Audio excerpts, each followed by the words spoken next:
پاک نذرانِ عقیدت پیش فرما دیجئے۔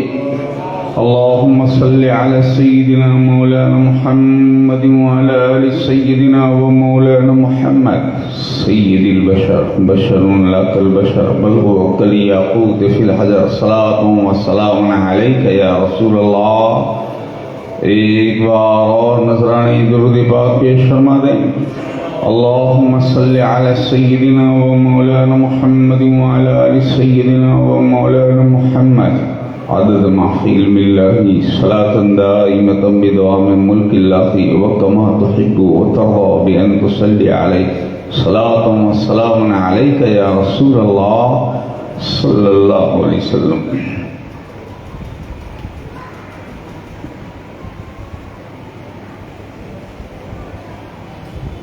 امام اہل سنت تاجدار دین و ملت آبرو سنیت سیدنا شاہ امام احمد رضا خان فضل بریلی علیہ رحمت و رضوان بارگاہ غوثیت میں نذرانے غلامی پیش کرتے ہوئے عرض کرتے ہیں، تیرا سرا مہ کامل ہے یا غوث، تیرا ذرہ مہ کامل ہے یا غوث، تیرا قطرہ یم ساحل ہے یا غوث، تیرا قطرہ یم ساحل ہے یا غوث۔ نبی کیا مرسل آئیں خود حضور آئیں، نبی کیا مرسل آئیں خود حضور آئیں، وہ تیری واعظ کی محفل ہے یا غوث، وہ تیری واعظ کی محفل ہے یا غوث۔ اور جسے مانگیں نہ پائیں جاہ والے، جسے مانگیں نہ پائیں جاہ والے، وہ بے مانگے تجھے حاصل ہے یا غوث، وہ بے مانگے تجھے حاصل ہے یا غوث۔ اور فیوز عالم امی سے تجھ پر، فیوز عالم امی سے تجھ پر عیاں ماضی و مستقبل ہے یا غوث، عیاں ماضی و مستقبل ہے یا غوث۔ اور کہا تو نے کہ جو مانگو ملے گا، کہا تو نے کہ جو مانگو ملے گا، رضا تجھ سے تیرا سائل ہے یا غوث، رضا تجھ سے تیرا سائل ہے یا غوث۔ کی محمد سے وفا تو نے تو ہم تیرے ہیں، یہ جہاں چیز ہے کیا لوح و قلم تیرے ہیں۔ ایک بار اور نبی علیہ نبی کی بارگاہ میں درود پاک کا ہدیہ عقیدت پیش کریں اور پڑھیں، اللہم صلی علی سیدنا و مولانا محمد وعلی آل سیدنا و مولانا محمد کما تحب و ترضى بأن تصلی علیہ صلاة و سلام علیک یا رسول اللہ صلی اللہ علیہ وآلہ وسلم۔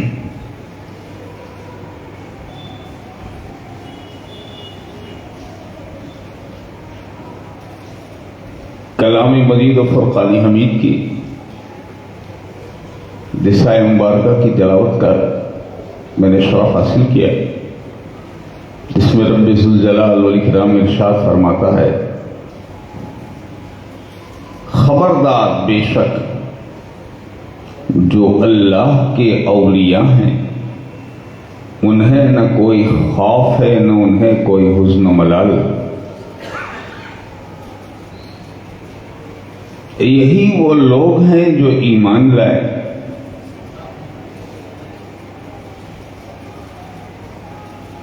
اور تقوی کی زندگی کو اختیار کیے ہوئے ہیں، ان کے لیے بشارتیں ہیں دنیا کی زندگی میں بھی اور آخرت والی زندگی میں بھی، اور اللہ کے کلمات میں کوئی تبدیلی نہیں ہوتی، اور بے شک یہ بہت بڑی کامیابی ہے۔ بارگاہ غوثیہ میں آج کی ہماری یہ 7ویں حاضری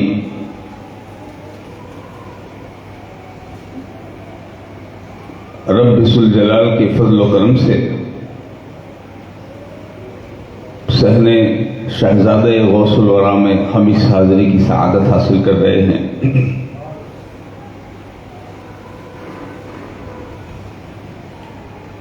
کل جس مضمون کی طرف میں نے آپ کے ذہن کو متوجہ کیا تھا، انہی میں کی چند گزارشات انشاءاللہ العزیز آپ کے سامنے پیش کرنے کی سعادت حاصل کریں گے۔ بات ہو رہی تھی حضور غوث جیلانی رضی اللہ تعالیٰ عنہ کے حصول علم کی، کہ جب آپ نے اپنے مکان کی چھت پہ چڑھ کے میدان عرفات میں حاجیوں کو دیکھا تو آپ نے والدہ ماجدہ سے اجازت طلب فرمائی کہ مجھے خدا کی راہ میں وقف فرما دیں اور مجھے علم دین کے حصول کے لیے جانے کی اجازت عطا فرمائیں۔ واقعہ آپ نے سماعت فرما لیے۔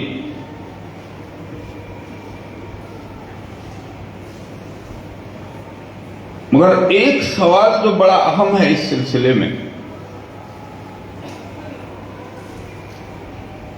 اور وہ ہے حضرت غوث الاعظم رضی اللہ تعالیٰ عنہ کی یہ شان کرامت تھی کہ اپنے مکان کی چھت پر گیلان میں، اور وہیں سے آپ نے جب نظر دوڑائی کعبۃ اللہ شریف کی طرف تو آپ نے عرفات کو دیکھا، اور صرف عرفات نہیں، عرفات میں وقوف عرفہ کیے ہوئے حاجیوں کو دیکھا۔ بیل ہم کلام ہو رہا ہے، راستے میں گھر تشریف لائے، بیل کی بولی کو آپ نے سماعت فرمایا۔ اب ایک سوال جو ہمارے لیے آپ چھوڑے جا رہے ہیں وہ بڑا اہم سوال، اور وہ کیا ہے؟ جس مرد قلندر کو بچپنے کے عالم میں یہ شرف اور یہ نعمت اللہ نے عطا فرمائی کہ اپنی چھت پہ چڑھ کے کعبے کو دیکھے، اپنے مکان ہی سے عرفات کو دیکھ لے، حاجیوں کو دیکھ لے وقوف عرفات کیے ہوئے، اس کے بعد پھر اسے کیا ضرورت کہ وہ اپنی ماں سے یہ عرض کریں کہ مجھے اجازت دیں میں علم دین حاصل کرنے کے لیے جاؤں؟ ایک بڑا اہم مسئلہ ہے یہ، اور یاد رکھیں علم ہے، علم کا حصول یہ بڑی اہم چیز، اور اسی لیے میں نے کل اس کے تعلق سے عرض کیا تھا کہ حضرت غوث الاعظم تشریف لے گئے علم دین سیکھنے کے لیے۔ جو ماں کے شکم سے 18 پاروں کے حافظ ہو، جو ماں کے پیٹ ہی سے روزے کے ساتھ دنیا میں تشریف لاتے ہی روزہ رکھے ہوئے ہوں، جن کی یہ شان ہو کہ تشریف لائے پیدا ہوئے تو کندھے پہ مہر ولایت قدم رسول کا نشان ہو، اس سے بڑی اور کیا کرامت ہوگی؟ مگر اب جب آپ نے عرفات میں حاجیوں کو دیکھا تو پہلا جو خیال آیا وہ کیا؟ علم دین حاصل کرنے کا۔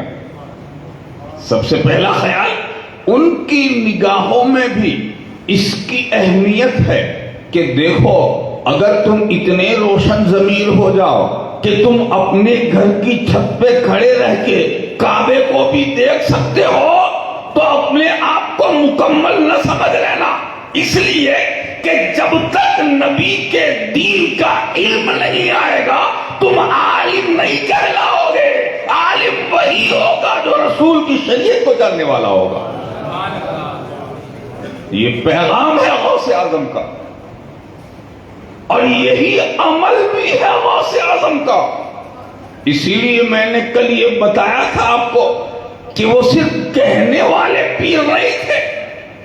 انہوں نے صرف لوگوں کو یہ نصیحت نہیں کی نماز پڑھو، بلکہ ان کی شان یہ تھی کہ جس کو یہ حق ہے کہ بندوں کو یہ کہے کہ 5 وقت کی نماز پڑھو، اس کی شان یہ ہے کہ 40 سال تک کبھی اس کے عشاء کے وضو سے فجر کی نماز نہیں چھوٹی. جو 40 سال تک عشاء کے وضو سے فجر کی نماز پڑھے، اس کو یہ حق تھا کہ وہ یہ کہے کہ نماز پنجگانہ کو ایسے قائم کرو. وہ غوث الاعظم، ان کی واعظ کی شان یہ تھی کہ کئی اولیاء اللہ اس واعظ کی محفل میں تشریف لاتے. اور شان کرامت تو آپ کل سماعت فرما چکے مجلس واعظ کی.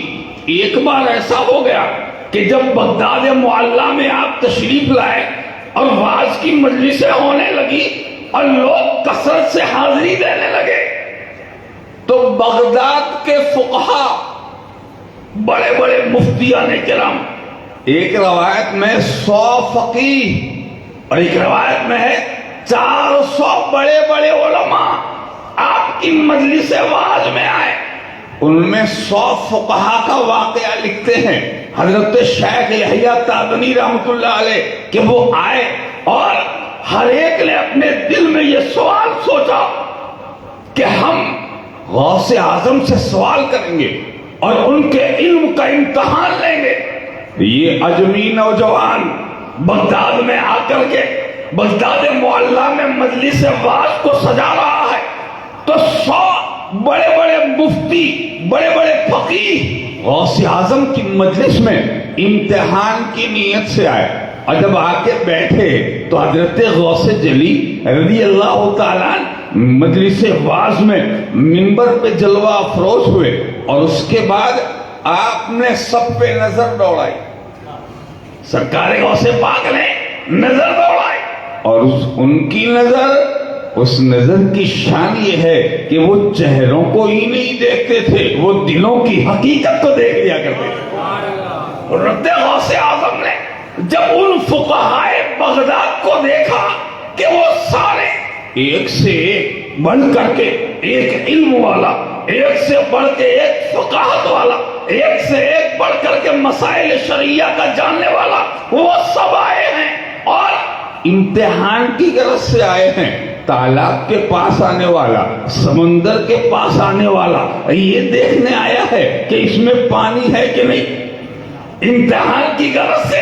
اور پھر جب وہ آ کے بیٹھ گئے اور غوث اعظم نے جب اپنی نگاہ دوڑائی تو کیا دیکھا سرکار نے کہ ان کے اندر کبر بھرا ہوا ہے، کچھ نخوت بھری ہوئی ہے، کچھ بڑائی بھری ہوئی ہے، کچھ تکبر کا مادہ پایا جاتا ہے. تو اب اتنی بڑی بارگاہ میں اگر کوئی آئے گا کبر لے کے، تکبر لے کے، نخوت لے کے، اپنا گمان لے کے، اپنی بڑائی کی اپنی عظمتیں لے کر کے اگر کوئی آئے گا تو یہاں سے کھالی جائے یہ ممکن ہی نہیں. اس بارگاہ سے کھالی جائے اور بارگاہ قادریہ کا اسے فیض نہ ملے، ایسا نہیں ہو سکتا. تو غوث پاک نے بھی کیا کیا، جواب دے دیتے نا. روایت میں یہی آیا ہے کہ حضرت غوث اعظم کی بارگاہ میں وہ امتحان کے لیے آئے تھے، علم کا مسائل پوچھنے، سوالات پوچھنے. تو آپ کی اگر کرامت بھی تھی تو کرامت کے مطابق آپ نے جب جان لیا تو یہ لوگ آئے ہی ہیں امتحان کے لیے اور سوالات پوچھنے کے لیے ہی آئے ہیں، تو آپ ان کو جواب دے دیتے. مگر دوستو، غوث اعظم کی شان یہ نہیں تھی کہ جواب دے کے روانہ کر دیا جائے.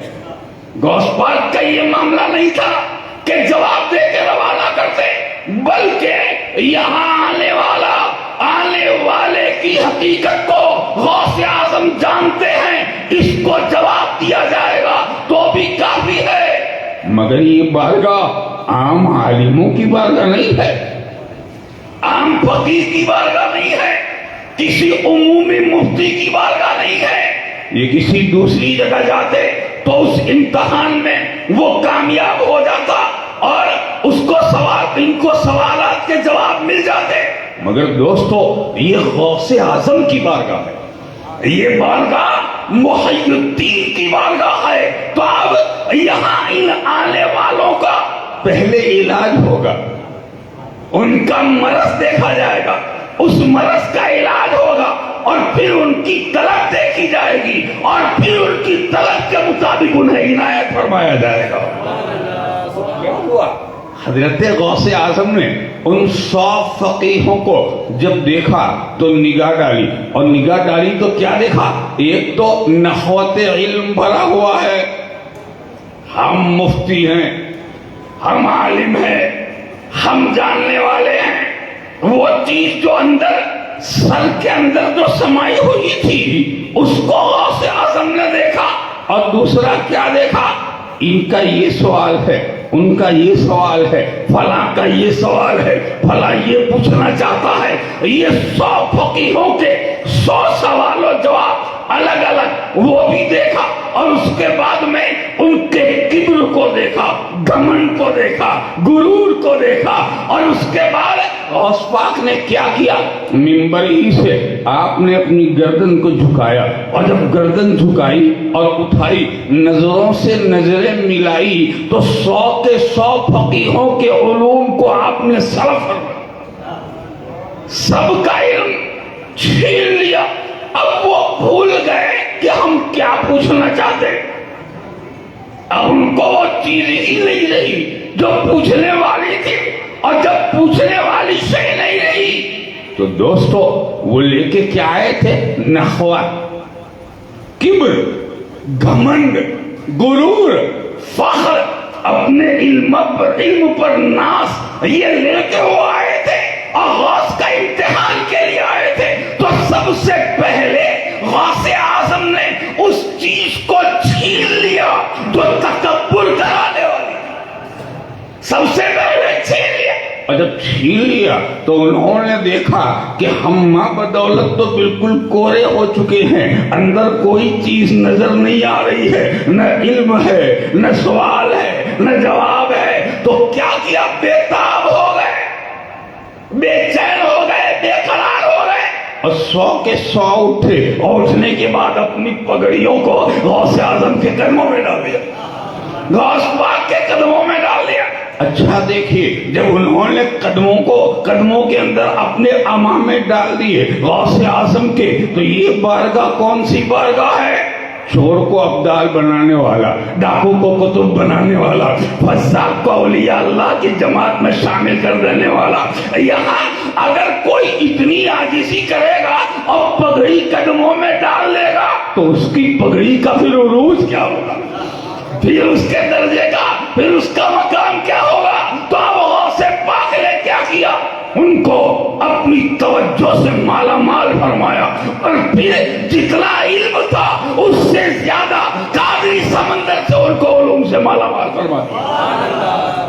اور اس کے بعد میں پھر ان کی طرف متوجہ ہوئے, ارشاد فرماتے, اے فلاں تیرا یہ سوال ہے اور اس سوال کا یہ جواب ہے, اے فلاں تیرا یہ سوال ہے اور اس سوال کا یہ جواب ہے, اے فلاں تیرے یہ سوال ہے اور اس سوال کا یہ جواب ہے. یعنی کہ سوال بھی بتا رہے ہیں, جواب بھی بتا رہے ہیں, سوال کا سوال بھی بتایا جا رہا, جواب بھی دیا جا رہا ہے. اتنی عظیم الشان محفل غوث اعظم میں بھلا اس زمانے کے اولیاء کیوں باز رہتے؟ وہ ہر اس زمانے کے ہر ولی غوث اعظم کی مجلس میں حاضری دیا کرتے, ہر ولی.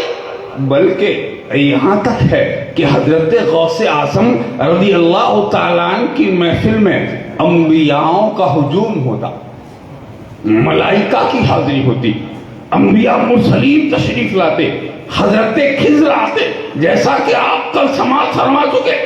مگر حضرت غوث اعظم کی وہ مجلس ایسی مجلس ہو گئی کہ اس مجلس میں جو بیٹھتا تھا اس کو غوث پاک اپنی نگاہ ولایت سے مالا مال فرما دے.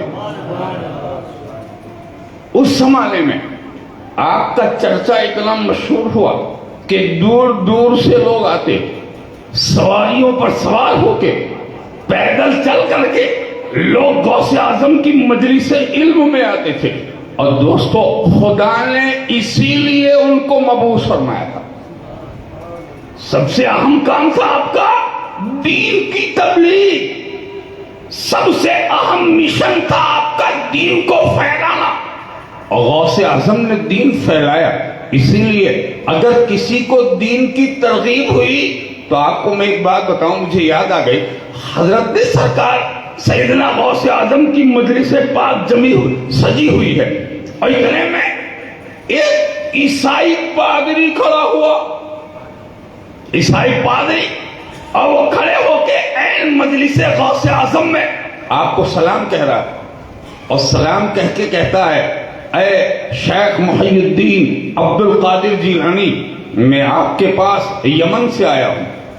میرا نام سنان ہے اور میں یمن سے آیا ہوں، اور میں آپ کی بارگاہ میں حضرت عیسیٰ علیہ السلام کا سلام پہنچا رہا ہوں.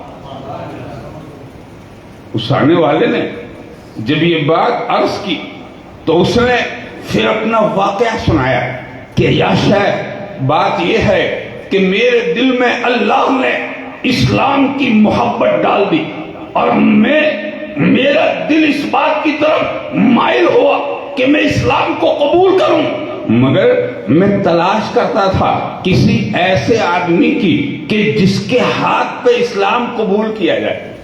کوئی ایسا ملے جس کے ہاتھ پر اسلام قبول کرو. عیسائیوں کا پیر، جس کو پادری کہتے ہیں، جو عیسائیوں کا سردار ہے، وہ یہ کہہ رہا ہے کہ میں اسی فکر میں تھا کہ مجھے کوئی ایسا مرد ملے جس کے ہاتھ پر میں اسلام قبول کروں.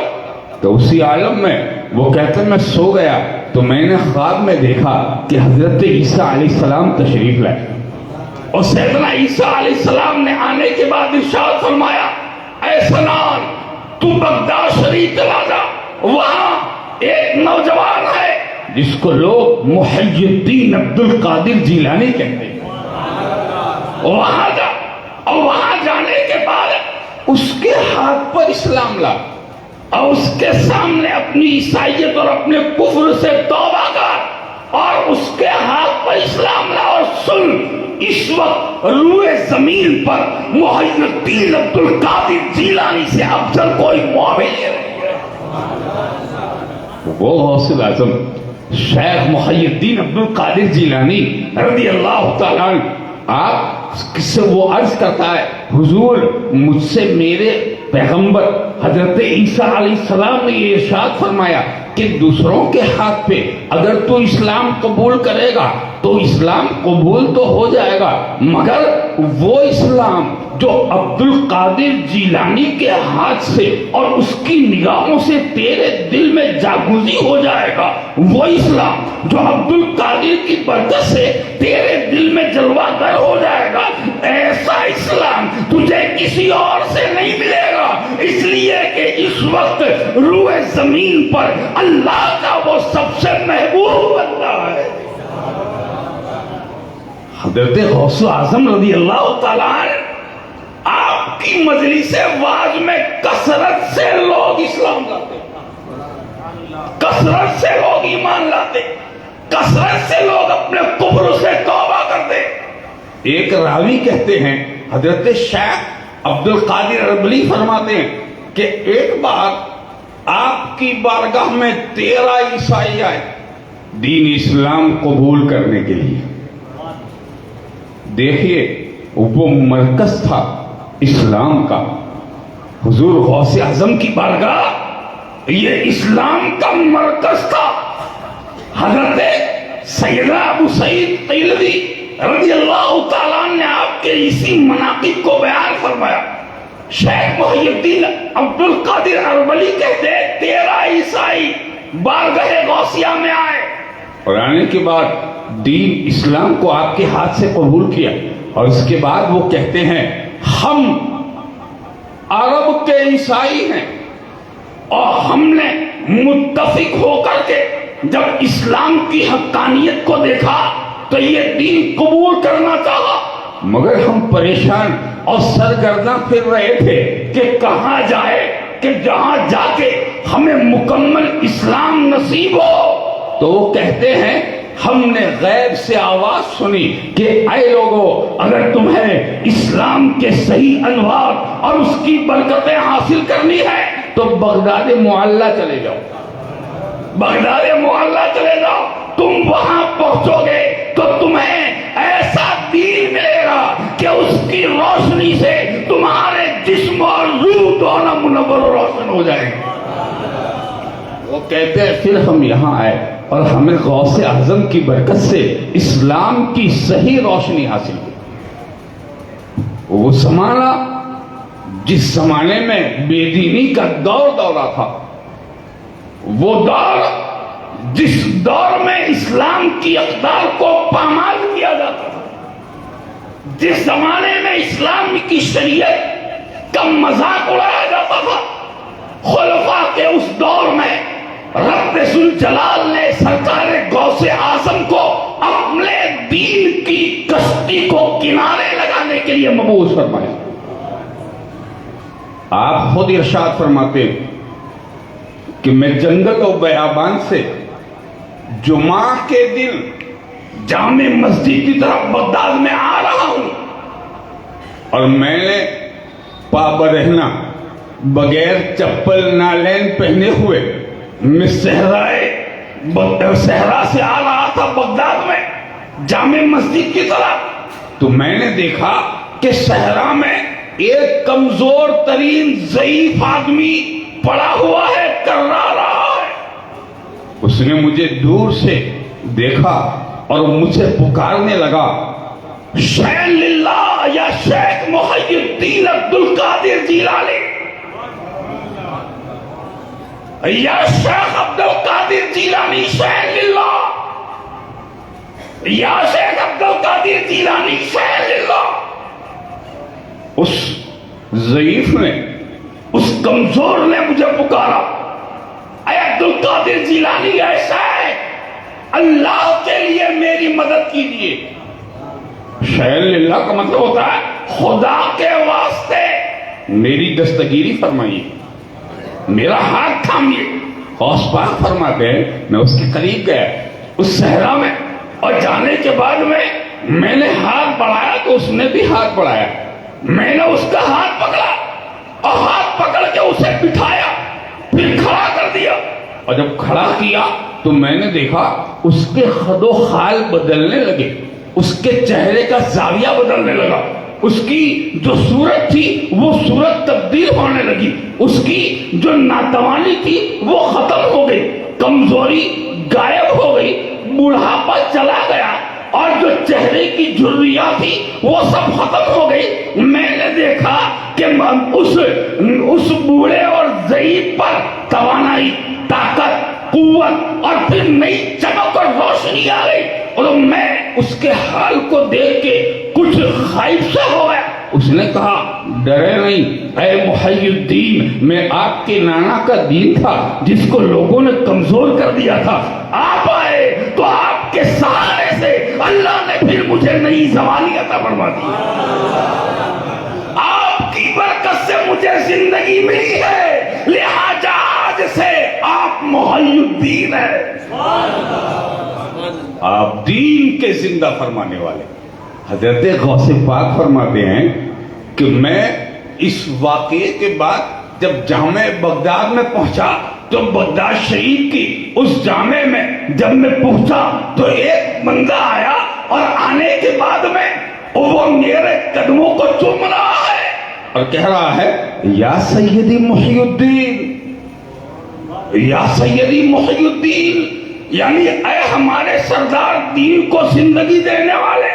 غوث پاک فرماتے ہیں اس سے پہلے مجھے کسی نے محی الدین نہیں کہا، یہ پہلا بندہ ہے جس نے مجھے محی الدین کہا، یعنی جس خدا نے ہمارے پیر دستگیر غوث اعظم کو محی الدین بنایا تھا، اسی خدا نے اس کا اعلان بھی اپنے بندوں کے ذریعے کروا دیا۔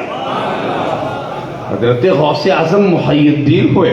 پھر آپ فرماتے ہیں کہ پھر جب میں مسجد میں نے نماز پڑھی اور نماز پڑھنے کے بعد جب میں نکلا تو میں نے دیکھا ہر بندہ جو مجھ سے قریب ہوتا ہے وہ میرے ہاتھ چومتا ہے اور کہتا السلام علیکہ یا محی الدین، السلام علیکہ یا محی الدین، اے محی الدین آپ پہ سلام.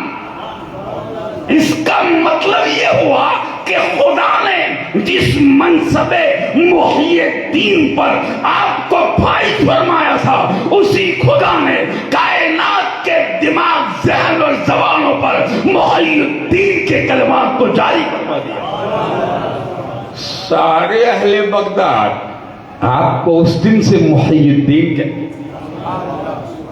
محی الدین تو آپ کو عالم ارواح میں خدا نے فرمایا، اس کا ظہور اب ہوا علم دین کے حصول کے بعد.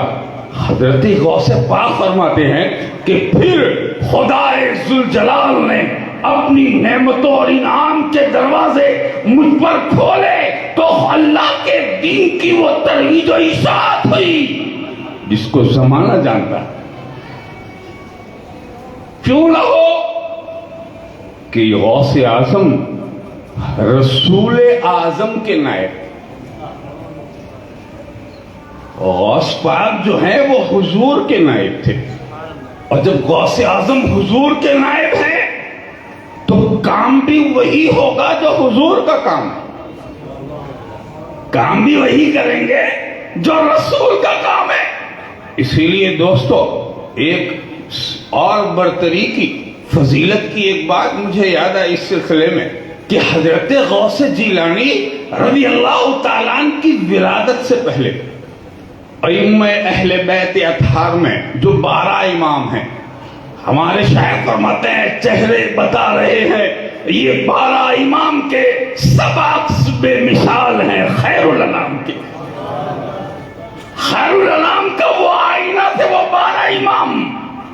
ان میں کے امام سیدنا امام حسن عسکری رضی اللہ تعالیٰ عنہ.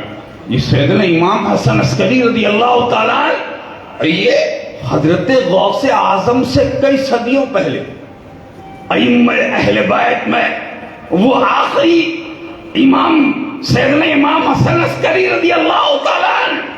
آپ کے جب وصال کا وقت آیا تو حضرت امام حسن عسکری جو غوث زمانہ ہیں، اپنے دور کے امام وقت ہے، انہوں نے اپنے خاص مرید کو بلایا اور بلانے کے بعد میں اس کو اپنا ایک مصلی دیا، اور مصلی دینے کے بعد آپ اس کو وصیت فرماتے ہیں سن یہ مصلی اپنے پاس رکھ، اور پھر جب تیرا انتقال ہو جائے تو اس کو کسی اعتماد بھروسے والے آدمی کو دینا، اور دے کے اسے بھی وصیت کر دینا کہ تیرا جب انتقال کا وقت ہو تو یہ مصلی اپنے ساتھ رکھنا اور کسی دوسرے کو دے دینا جو اپنے بعد کسی اور کو پہنچائے.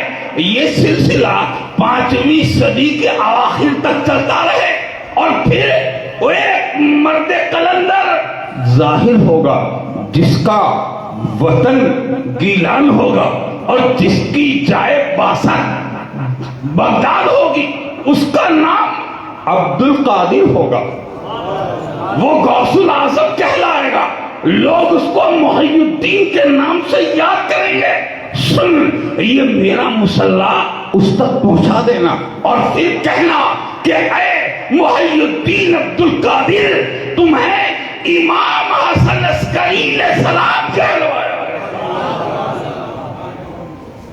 دوستو آپ ذرا تصور کریں سرکار غوث اعظم رضی اللہ تعالیٰ عنہ کو سیدنا امام حسن عسکری رضی اللہ تعالیٰ عنہ نے وقت وفات مصلی بھیجا.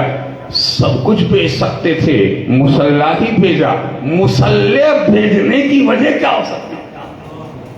سجادہ، اپنا سجادہ بھیج کر کے وہ بتا رہے ہیں کہ ہماری غوثیت وہاں تک رہے گی اور پھر قیامت تک عبد القادر جیلانی کی غوثیت کا سکہ چلتا رہے.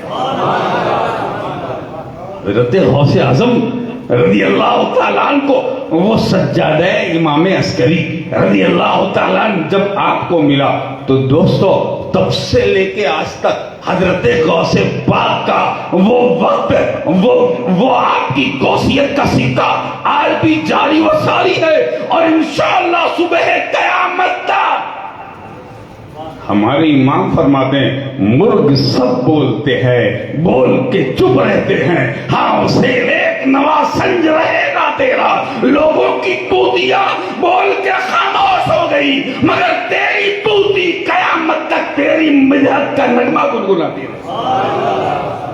حضرت غوث اعظم رضی اللہ تعالیٰ دور غوث پاک کا دور، زمانہ یہ زمانہ غوث اعظم کا زمانہ، حضرت غوث اعظم رضی اللہ تعالیٰ عنہ کو اللہ نے اس مقام قرب کی منزل پر فائز فرمایا کہ آپ جس طرح انسانوں کے لیے مبعوث ہوئے، اسی طرح آپ جناتوں کے لیے بھی مبعوث ہوئے۔ دیکھیے، اسی لیے حضرت غوث اعظم کو مظہر جمال محمد الرسول اللہ صلی اللہ علیہ وسلم کہتے ہیں، حضور کا عکس جمیل، سرکار کا سایہ جمیل، پرتوے شان رسول، پرتوے جمال رسول، یہ غوث اعظم کی شان ہے کہ حضور جب تشریف لائے تو آپ کو مبعوث فرمایا گیا کس کی طرح؟ انسانوں اور جنوں کی ہدایت کے لیے۔ حضور اکرم صلی اللہ علیہ وسلم کو جنوں اور انسانوں کی ہدایت کے لیے مبعوث فرمایا، اور غوث اعظم کو بھی غوث الثقلین اسی لیے کہتے، دو جماعتوں کا غوث، ایک تو ہماری جماعت ہے اور ایک ہے جنوں کی جماعت۔ ہر زمانے میں غوث اعظم کا حکم انسانوں پر بھی چلتا ہے، جناتوں پر بھی چلتا ہے۔ آپ کے زمانے میں بھی بہت سارے اولیاء اللہ نے دیکھا بھی سنا بھی۔ ایک آپ کے ہم اثر کوئی ولی تھے، انہوں نے ایک بار جنات کو بلانے کے لیے وظیفہ پڑھا، جن حاضر ہوئے بہت دیر کے بعد، آپ نے وجہ پوچھی تو وہ معذرت کرنے لگے، جن جو تھے وہ اس ولی کی بارگاہ میں معذرت کرنے لگے۔ آپ نے فرمایا کیوں دیر ہوئی؟ کہ حضور بات یہ ہے کہ جب غوث اعظم کی محفل سجی ہو تو آپ ہمیں نہ بلائیں، جب غوث پاک کی محفل سجی ہو تو ہمیں یاد نہ کریں، ہمارے آنے کا وظیفہ نہ پڑے۔ کہا کیوں؟ کہا ہم بھی روزانہ غوث اعظم کی مجلسوں میں حاضری دیا کریں۔ یہ غوث الثقلین کی محفل ہے، یہ جنوں انس کے پیر کی محفل ہے، یہ جناتوں اور انسانوں کے میر کی محفل ہے۔ غوث اعظم کی مجلس وہ مجلس ہوتی ہے جہاں بڑے بڑے تاجور اور طاقتور اپنی گردنیں جھکا دیا کرتے ہیں۔ غوث اعظم کا سکہ ہر زمانے میں انسانوں اور جنوں پہ چلتا۔ ایک روایت اس سلسلے کی بیان کی جاتی، کتنے بڑے تاجدار تھے غوث اعظم۔ دیکھیے، بغداد شریف میں وہ زمانہ جو خلافت کا زمانہ تھا، بادشاہت کا دور، اور بادشاہت کا معاملہ یہ ہوتا ہے کہ جو حکم وہ سلطان کا حکم، جو حکم وہ خلیفہ کا حکم، وہی آخری حکم، پھر کسی کا حکم اس پہ نہیں چلے گا۔ بادشاہ نے کہہ دیا تو کہہ دیا، غلط تو غلط، صحیح تو صحیح، جو نکل گیا وہ صحیح، وہی حکم۔ مگر جب غوث جیلانی مسند ارشاد پر بغداد معلیٰ میں جلوہ افروز ہوئے تو خلیفہ وقت کو، یعنی سلطان وقت کو، بادشاہ کو، جب آپ پیغام لکھتے تھے تو آپ یہ نہیں لکھتے تھے کہ ہم ریت ہیں، ہم آپ کی پرجا ہیں، ہم آپ کی رعایا ہیں، ہم آپ کی مملکت میں نہیں۔ آپ جب خط لکھتے تھے تو ایسے لکھتے تھے جیسے کوئی مالک اپنے غلام کو خط لکھتا ہے۔ ایک بار خلیفہ نے ایک ظالم بندے کو وزیر یا قاضی بنا دیا تو حضرت غوث اعظم نے منبر پہ چڑھ کے فرمایا تجھے خدا سے ڈر نہیں لگتا؟ تجھے خدا کا خوف نہیں ہے؟ قیامت میں کیا جواب دے گا؟ سن، تو نے جس ظالم کو کرسی پر عدل کے لیے بٹھایا ہے وہ قاضی ہونے کے لائق نہیں ہے، وہ ناانصاف ہے۔ تو بادشاہ کو مجال نہیں ہوئی کہ کھڑا ہو جائے، بادشاہ کو یہ طاقت نہیں تھی کہ غوث اعظم کے سامنے یہ کہہ دے کہ آپ مجھے للکارتے ہیں، بلکہ وہ بادب عرض کرتا ہے سرکار میں نے اس کو کرسی سے ہٹا دیا، آپ جس کو چاہے منتخب فرما دیں۔ یہ کس کی بات ہے؟ انسانوں کے بادشاہ کی۔ یہ بات ہے انسانوں کے بادشاہ کی۔ ایک اور بادشاہ کی بھی بات بتا دوں۔ آپ کے ایک مرید ہیں سرکار غوث جلی رضی اللہ تعالیٰ عنہ کے، ان کا نام ہے ابو عبداللہ الحسین بغدادی رضی اللہ تعالیٰ عنہ۔ وہ مرید تھے، خلافت کا معاملہ نہیں، مگر جو غوث اعظم کے مرید ہوں گے وہ ولایت سے کم نہیں ہوں گے۔ غوث اعظم کا ہر مرید اور ذہن نصیب جس کو غوث پاک کا ہاتھ مل جائے، جس کو سرکار غوث جلی کی مجلس میں بیٹھنے کی سعادت مل جائے، کیا قسمت والے ہوں گے وہ لوگ۔ وہ غوث اعظم جس کو دیکھ کے اللہ کے رسول مقام معراج میں دنا فتد اللہ کے موقع پر یہ کہیں اے محی الدین عبد القادر میں نے تجھے دیکھا تو میری آنکھیں خوش ہوئی، تو نے مجھے دیکھا تو تیری آنکھیں خوش ہوئی۔ پھر غوث پاک فرمائے، غوث پاک سے حضور فرمائے اے عبد القادر جو تجھے دیکھے اس کو مبارک، پھر جو اس کے دیکھنے والے کو دیکھے مبارک۔ 27 بار حضور نے بشارت دی، تو جب 27ویں والے کا یہ حال ہے تو پہلے مرید کی شان کا عالم ہی کیا ہوگا۔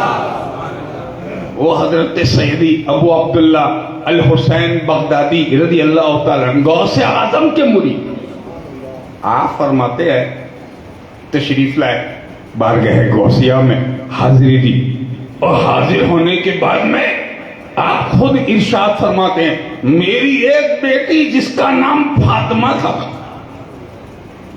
مکان کی چھت پہ چڑھی غائب ہو گئی۔ غوث اعظم کے مرید کی بیٹی وہ غائب ہوئی تو گئے کہاں؟ غوث پاک کی بارگاہ میں، اس لیے کہ وہ غوث الکونین ہیں۔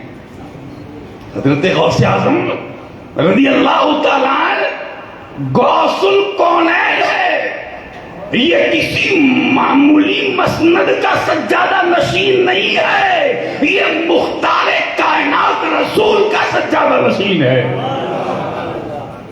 یہ اس رسول کا سجادہ ہے جس کا حکم زمین و آسمان پہ چلتا ہے، یہ اس رسول کا نائب ہے جو رسول کونین ہے۔ جب نائب رسول کونین کا ہوگا تو ولی بھی ولی کونین بنے گا۔ سرکار غوث اعظم رضی اللہ تعالیٰ عنہ کی بارگاہ میں مرید حضرت ابو عبداللہ ابو الحسین تشریف لے گئے، عرض کرتے حضور کئی دن ہو گئے، بیٹی غائب ہے، 16 سال کی عمر ہے، نوجوان ہے، اور اس سال میں تو بیٹیوں کو رخصت کیا جاتا ہے، سرکار ہم بہت تلاش کر رہے ہیں مگر کہیں مل نہیں رہی، تو نگاہ کرم فرما دیں۔ حضور غوث جلی کی بارگاہ میں جب مرید نے معروضہ پیش کیا تو سرکار فرماتے ہیں کوئی ڈرنے کی بات نہیں، تم وہاں آئے ہو جہاں ہر گمشدے کو پتہ ملتا ہے، یہاں سے تو خدا کا پتہ ملتا ہے، گمشدہ بیٹی کی حقیقت کیا؟ آپ نے فرمایا سن، آج رات کو کرخ کے ویرانے میں چلا جا، اور وہاں جو ٹیلے ہیں غالباً وہ ریت کے بڑے ٹیلے ہوں گے، تو فرمایا وہاں جو ٹیلے ہیں اس کے 5ویں ٹیلے پہ چلا جا، اور وہاں جانے کے بعد میں بیٹھ جائے، اور بیٹھنے کے بعد اپنے ارد گرد انگلی سے حصار کر لینا، گول دائرہ کھینچ لینا، اس میں کچھ پڑھنا تجھے نہیں ہے، بس اتنا کہنا بسم اللہ علی نیت عبد القادر، بسم اللہ علی نیت عبد القادر، عبد القادر کی نیت پر میں نے بسم اللہ کیا، میں بیٹھ گیا۔ اب جو نیت ہے وہ جانے، یہ جانے، فرماتے بیٹھ گئے۔ اب غوث پاک فرماتے سن، جب تو وہاں بیٹھے گا تو رات کو عجیب عجیب شکل و صورت میں جنات گزریں گے، ڈرنا مت، خواب مت کھانا اور ہرگز مت ڈرنا۔ جب صبح کے قریب ہوگا تو ان کا سلطان بادشاہ آئے گا اور وہ گزرے گا، اور جب وہ تجھے دیکھے گا تو تیرے پاس آ کے پوچھے گا کیوں آیا ہے، کیا کام ہے؟ تو اس سے کہنا کہ مجھے عبد القادر جیلانی نے بھیجا ہے۔ دیکھیے سرکار غوث پاک نے جب یہ بات ارشاد فرمائی تو پھر اس مرید کی جان میں جان آئی۔ اب وہ کہہ رہا ہے کہ حضور پھر اپنی جو بات ہے وہ اس تک پہنچا دینا، اپنی بیٹی کی حقیقت بیان کر دینا، اور مطلقاً ڈرنا نہیں، خوف مت کھانا، بے دھڑک کہہ دینا۔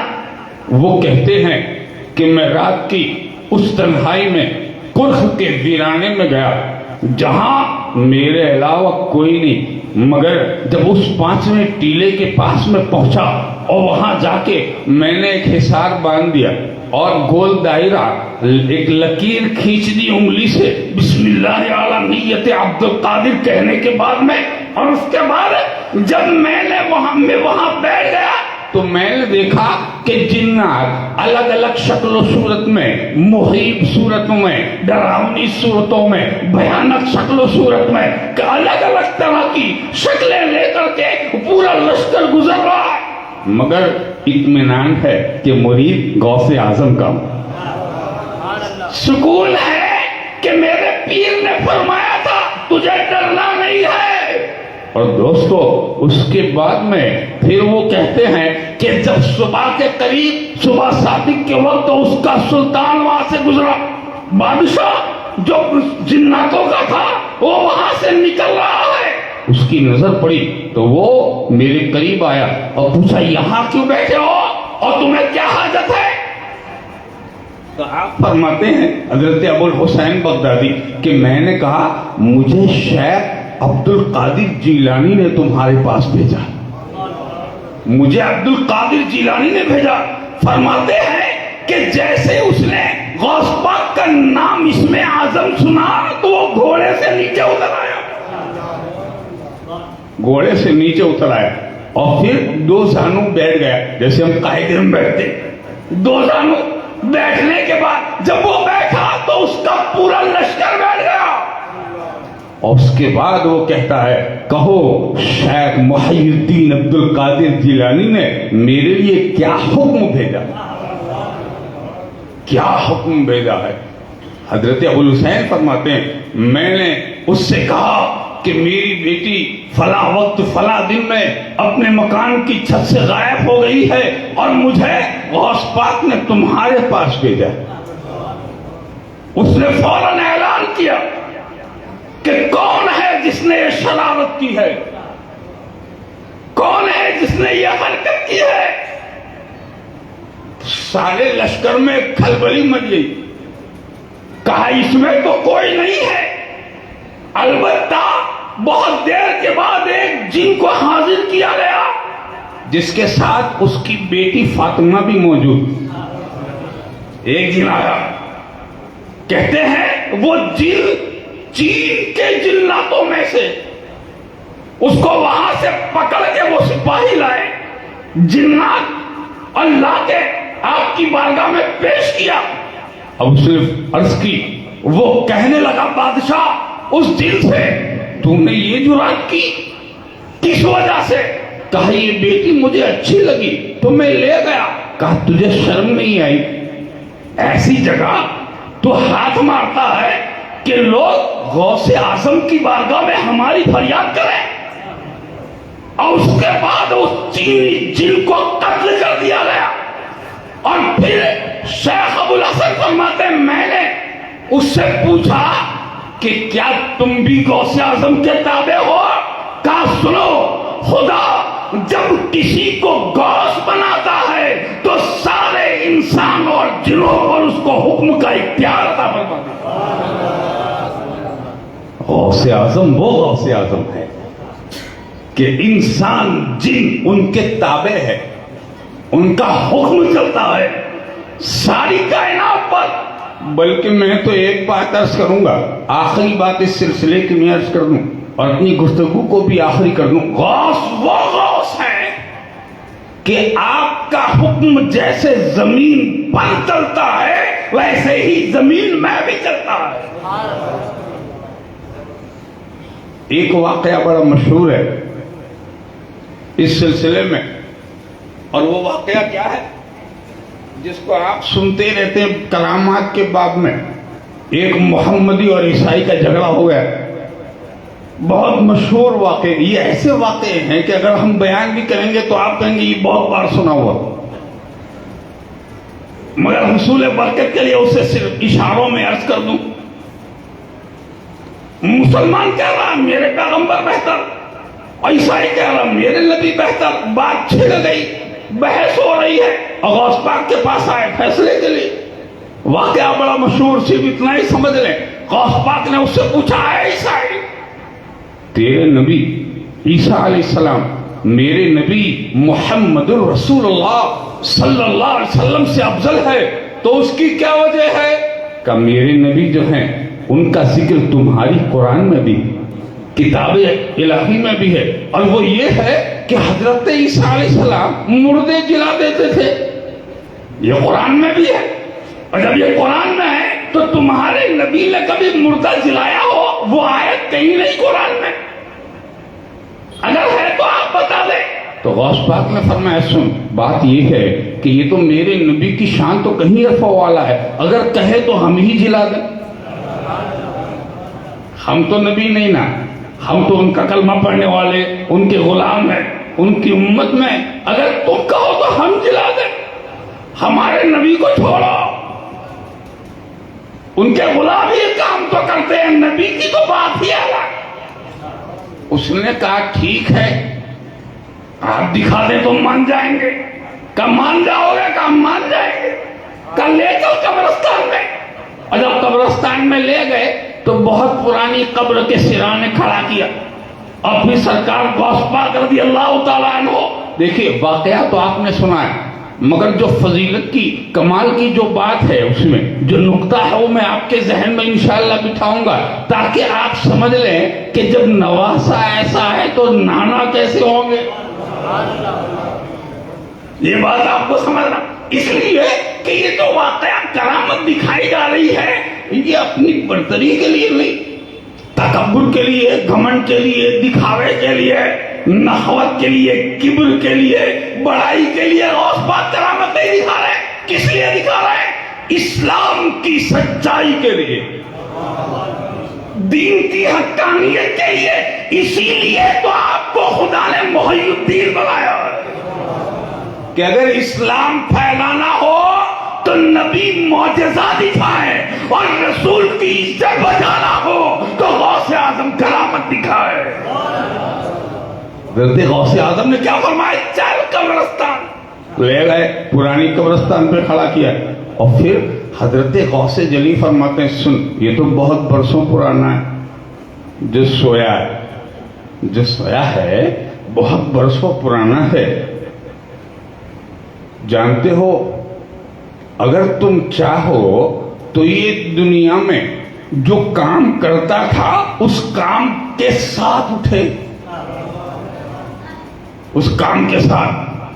تو راوی کہتے ہیں کہ حضرت غوث جلی رضی اللہ تعالیٰ نے اس سے پوچھا اچھا اب یہ بتا تیرے نبی عیسیٰ علیہ السلام، حالانکہ وہ ہمارے بھی نبی، ہمارے لیے حکم یہ ہے کہ کلمہ ہم اپنے نبی کا پڑھتے ہیں، دین رسول کا، پیغام رسول کا، اسلام رسول کا، مگر حکم کیا ہے؟ آمن الرسول بما انزل الیہ من ربہ والمؤمنون۔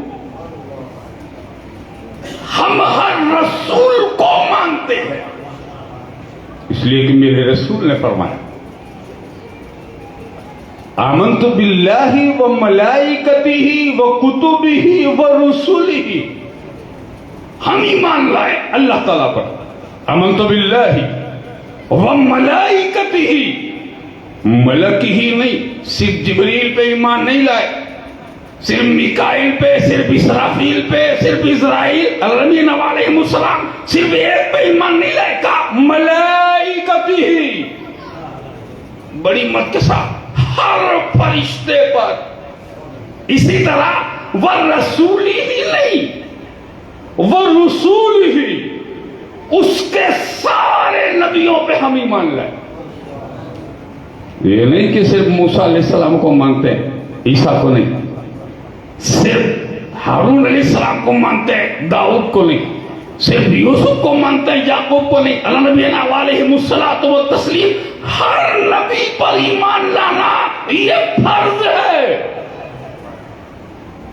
تم لاکھ کلمہ پڑھو حضور کا، مگر معاذ اللہ کوئی کسی نبی کا اگر انکار کر دے تو وہ کافر ہے۔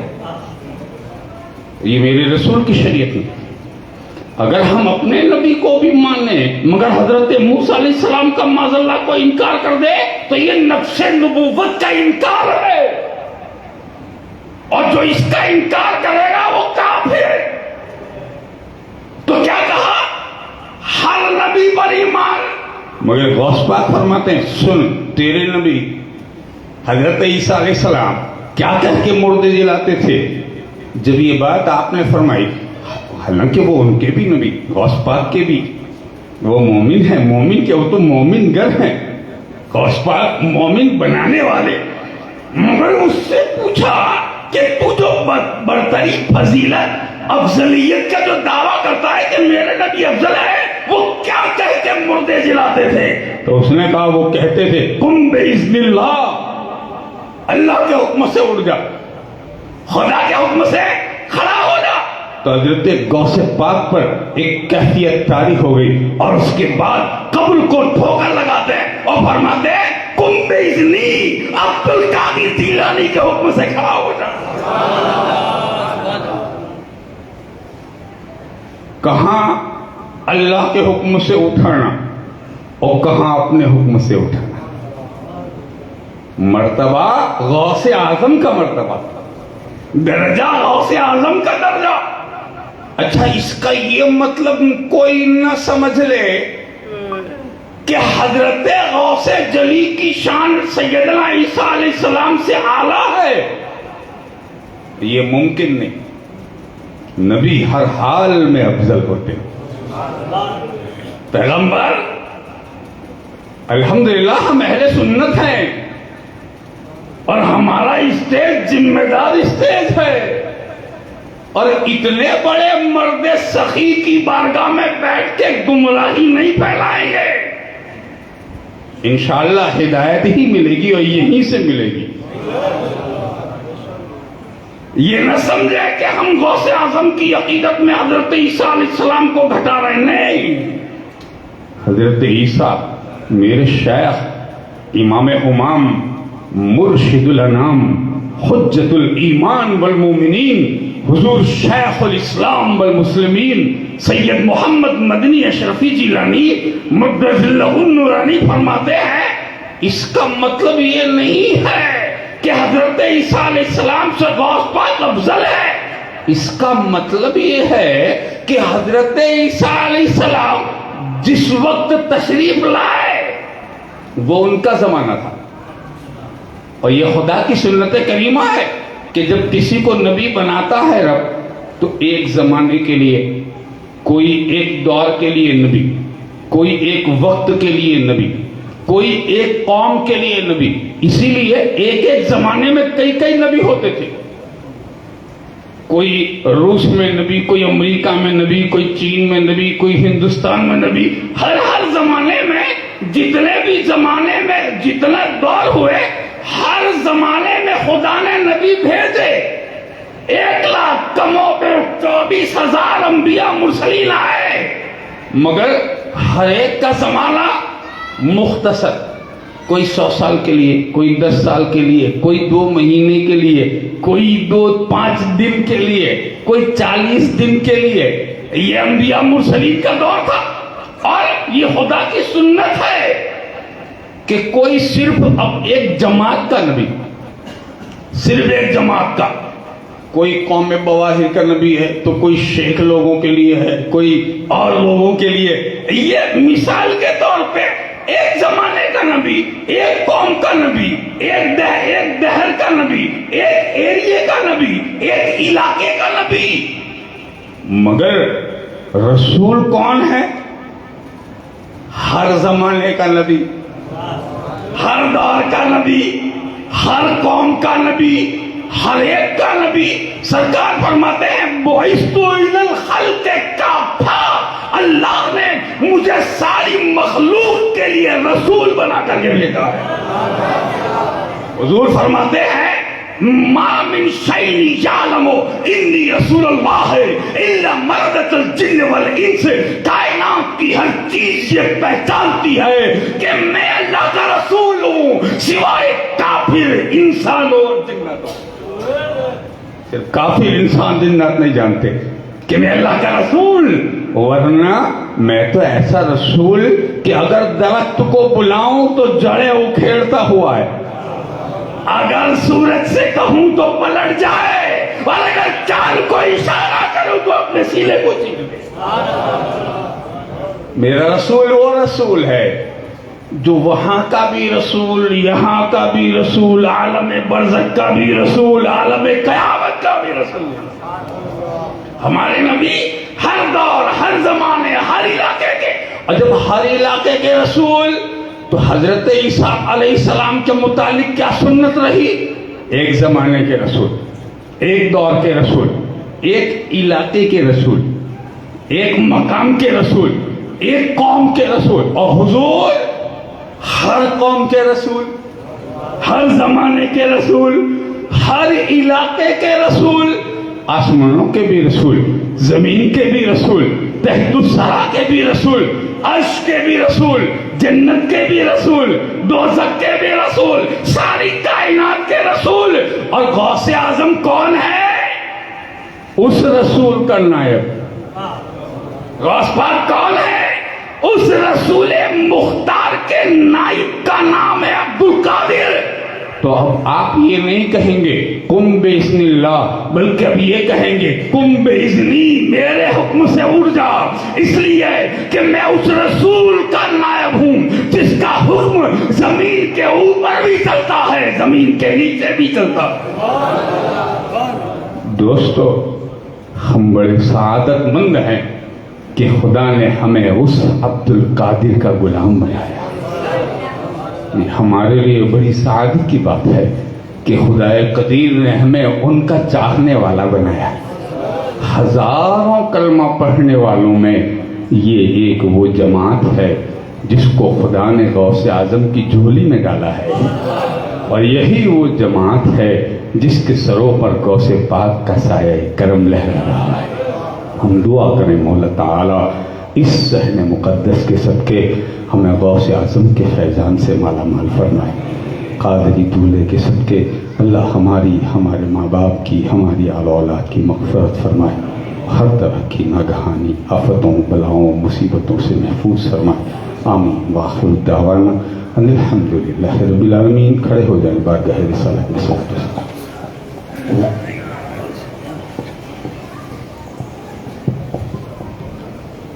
مدینے کے ظاہر سلام سے کہنا، تڑپتے تیرے غلام سے کہنا. مدینے کے ظاہر سلام سے کہنا، تڑپتے غلام سے کہنا.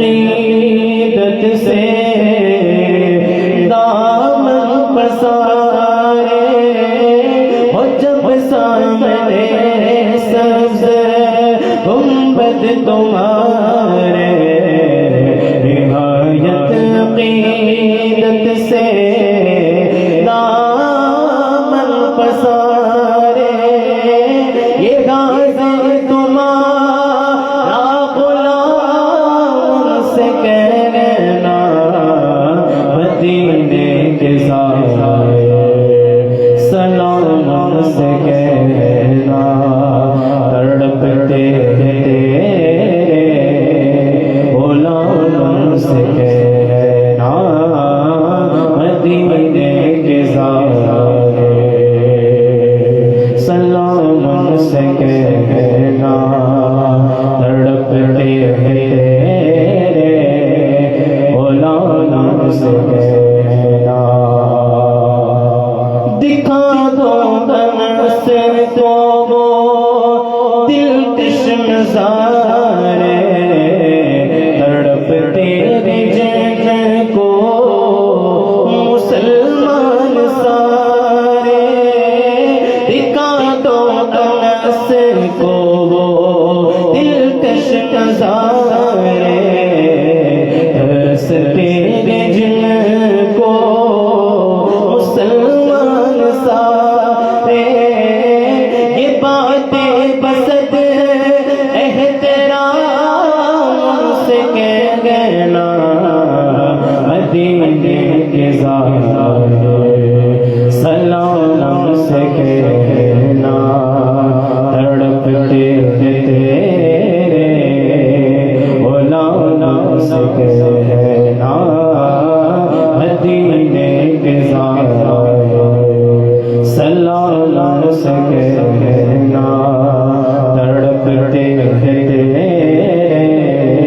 غلام سے کہنا بڑی چاہتوں سے گئے اس در کو پایا بڑا ہی رہو درگاہ چھوٹے تمہارا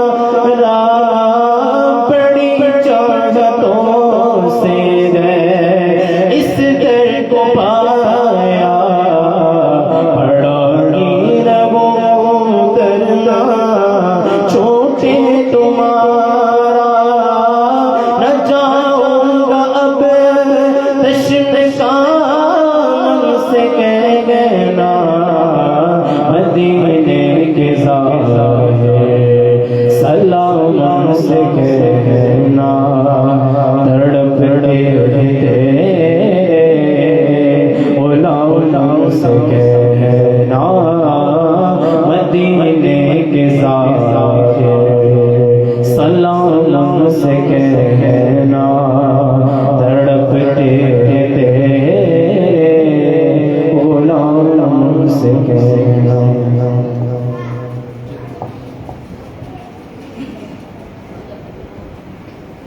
الصلاة والسلام عليك يا رسول الله الصلاة والسلام عليك يا حبيب الله الصلاة والسلام عليك يا قاسم رزق الله الصلاة والسلام عليك يا زينة عرش الله الصلاة والسلام عليك يا جمال ملك الله وعلى آلك وأصحابك وأزواجك وذرياتك وأهل بيتك وعلماء أمتك وأولياء ملتك وشهداء محبتك يا سيدنا محمد رسول الله صلی اللہ علیہ وسلم یا رسول اللہ حبیب خالق یکتا توئی برگزیدہ ذوالجلال و پاک بحمدہ توئی سر توئی سرور توئی سرا سرو ساما توئی جان توئی جانا توئی جانا قرار جان توئی یا رسول اللہ تو دانی امتانت عاجزن عاجزاں را رہنماؤ پیشوائے ماتوئی شمش تبریزی چداند نعت تو پیغمبرہ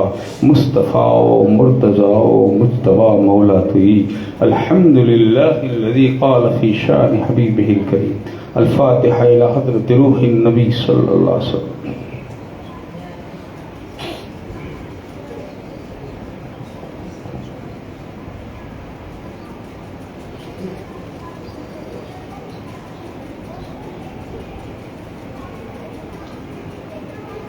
الحمد لله الذي قال في شأن حبيبه الكريم إن الله وملائكته يصلون على النبي يا أيها الذين آمنوا صلوا عليه وسلموا تسليما اللهم صل وسلم على سيدنا محمد وعلى آل سيدنا محمد وبارك وسلم صلاة وسلام عليك يا رسول الله سبحان ربك رب العزة عما يصفون وسلام على المرسلين والحمد لله رب العالمين حق امام اباب نیاز خانے کے لیے بار سے نشید